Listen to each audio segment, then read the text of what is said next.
we are all here today for the same reason, I hope. It's because we want to get better. And I've been obsessed with improvement my whole life. So I want to propose something to you. Imagine I have a mystery supplement here, and it's been proven to make you live longer.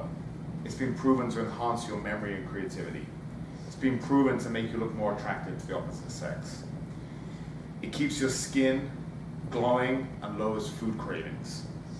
It protects you from cancer and dementia.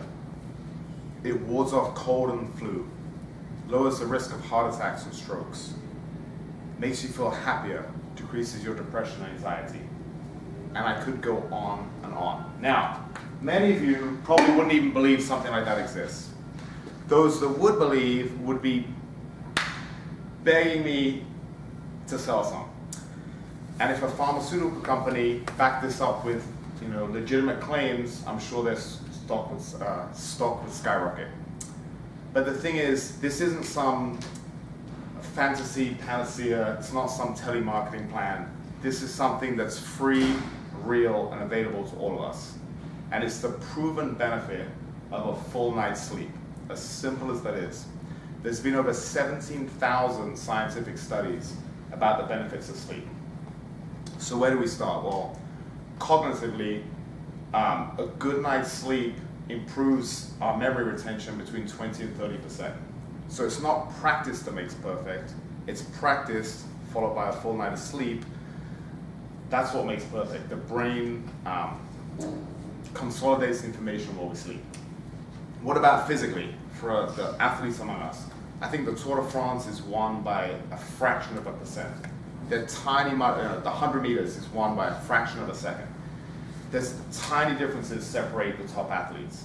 Well, full night's sleep increases the limit to aerobic exhaustion about 20 to 30%. So it makes a huge difference in how long you can keep going. In the developed world, one of the leading causes of death is actually accidents. So when we've been awake for 19 hours, we basically have the same alertness as when we're legally drunk. So if you think 19 hours, you get up at 7 o'clock, you go to work, hang around after work, have some food, you go out with the guys from work, you're socializing, you drive home at 2 a.m. You are about as cognitively impaired as if you're legally drunk. So fatigue driving actually kills more people than both drugs and alcohol combined. In the Western world, I think we have a huge fear of dementia. My 96-year-old grandma has it. It's awful. And there's a lot of evidence coming to light that prolonged sleep exhaustion or lack of full sleep plays a huge part in dementia.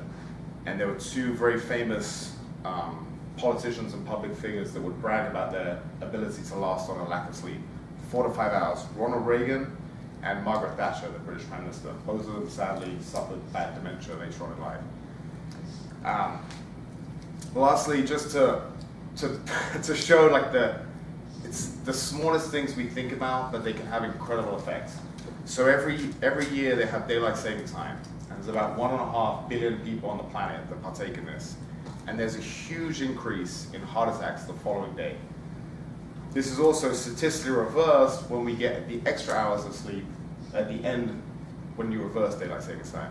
So this is pretty much proven by a quarter of the world's population as a scientific study.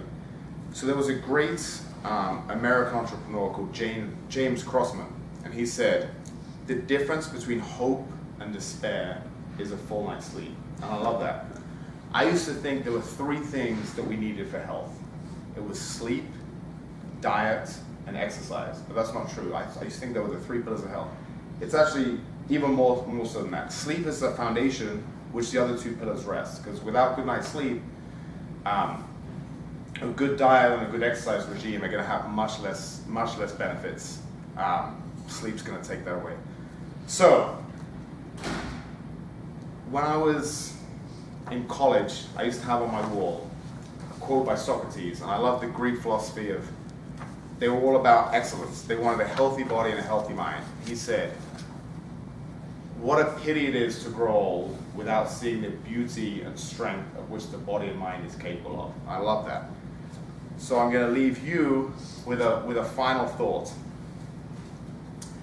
In the Western world, we have, in the 21st century in the Western world, one of the biggest problems we have is a huge lack of proper sleep. And so I'm going to tell us all we have to remove that stigma of getting the proper rest and give us all the opportunity to find that beauty and health of what we're capable of. And so let's start tonight and get an early night, full night's sleep. Thank you.